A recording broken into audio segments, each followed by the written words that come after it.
ایک دیکھا کہ لکھنؤ میں ایک فتنہ اٹھا، اور اس زمانے میں دارالعلوم دیوبند میں آپ نے ایک پروگرام کیا تھا، مولانا عبدالحلیم فاروقی صاحب آئے تھے۔ اس سلسلے میں وہ کیا تھا اور اس میں آپ نے کیا محنتیں کری تھی، اور اس پر ہمیں اس وقت کتنی زیادہ توجہ دینے کی ضرورت ہے؟ بس اس آخری بات کی وضاحت۔ اصل میں ہمارے مخدوم گرامی حضرت مولانا عبدالحلیم صاحب فاروقی نور اللہ مرقدہ، سابق رکن شورا دارالعلوم دیوبند، اور ہم یہ کہیں کہ ناموس صحابہ کے تحفظ کے لیے اس عہد کے عظیم سے پیسادات بے تھے، شک۔ اور اس وقت جو کچھ ہوا وہ ظاہر سی بات ہے کہ ہماری جماعت کے ایک بڑے عظیم شخص نے، بہت جی عظیم شخصیت، جن کی زبان، جن کا علم اور جن کی ساری چیزیں مانی جانی تھیں، تو اس کا اثر اہل حق پر زیادہ ہو رہا تھا باطل طبقات کے مقابلے میں۔ جی اور ہم لوگوں کا یہ عقیدہ ہے، بہت واضح طور پر ہمارا اہل سنت والجماعت کا یہ عقیدہ ہے کہ مشاجرات صحابہ ایسا موضوع نہیں ہے کہ جس پر ہم اپنی زبانیں دراز کریں۔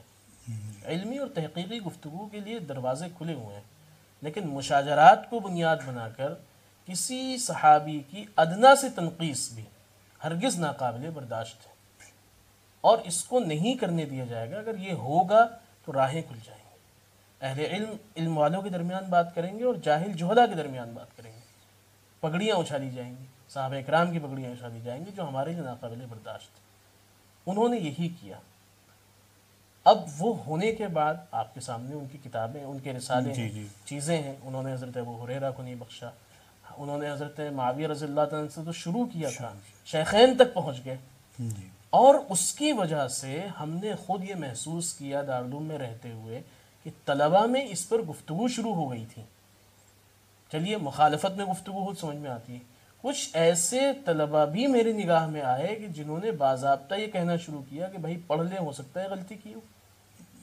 ہم مشاجرات کے تعلق سے، صحابہ اکرام کے باہمی اختلافات کے تعلق سے بہت ہی سلیقے کے ساتھ گفتگو کے حق میں ہیں، لیکن تنقیص کے حق میں ہرگز نہیں۔ بے شک۔ ہم نے اس سلسلے میں حضرت مولانا عبدالحلیم صاحب فاروقی نور اللہ مرقدہ سے تذکرہ کیا، اور حضرت سے میں نے عرض کیا کہ حضرت اس طریقے سے ماحول، لکھنؤ کا ماحول بہت گرم ہے اس وقت، آپ جی ہیں وہاں پر، آپ وہاں چیزوں کو دیکھ رہے ہیں۔ دیوبند کو ہمیں بچانا ہے ہر حال میں، اس فتنے سے ہمیں بچانا ہے، تو ہمارے اندر کی ایک بہت بڑی شخصیت نے جنم دے دیا۔ مولانا کہنے لگے کہ دارالعلوم میں شورا ہونے والی ہے، اور میں شورا میں بات رکھوں گا۔ میں نے کہا حضرت شورا میں آپ بات رکھیں گے، دارالعلوم اس سلسلے میں جو بھی کام کرے گا وہ ہے، لیکن سرے دست ہمیں طلباء کے اندر اس پر ایک اصولی گفتگو کی ضرورت ہے، اور وہ آپ کے علاوہ کوئی نہیں کر سکتا، یہ میدان آپ کا ہے۔ تو کہنے لگے کہ میں اس پر کھل کر کچھ بھی نہیں بولوں گا فی الحال، جب وہ مجھے چیلنج کریں گے میں ان کے سامنے حاضر ہو جاؤں گا۔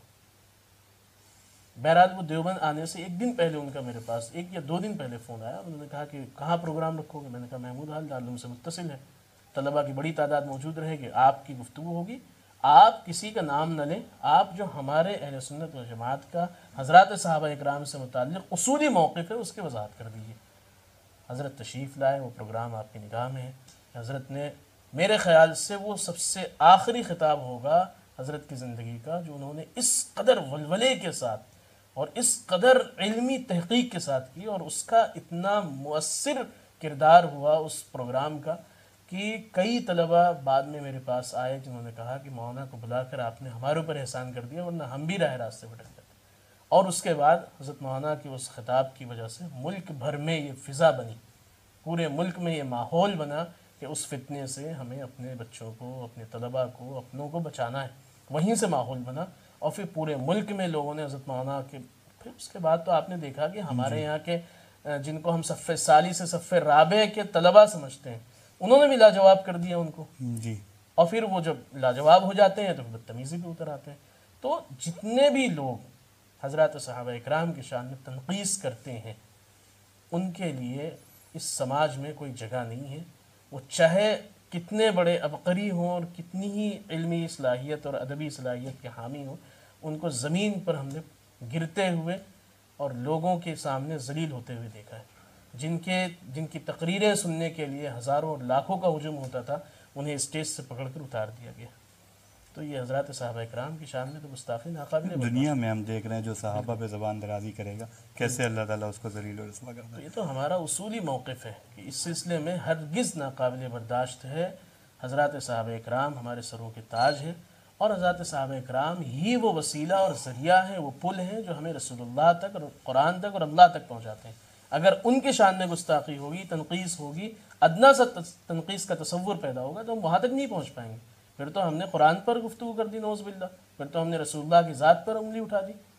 تو شیخین تو بہت بڑی بات ہوتی ہے۔ میں تو حضرت عمر بن عبدالعزیز رحمۃ اللہ علیہ کا وہی جملہ اخیر میں کہ حضرت امیر معاویہ کے گھوڑے کے ٹاپ پر جو دھول لگے، اس دھول سے بھی 1000 گنا کمتر ہیں ہم لوگ کہ ہم شان صحابہ میں کوئی گفتگو کریں۔ جزاک اللہ مولانا۔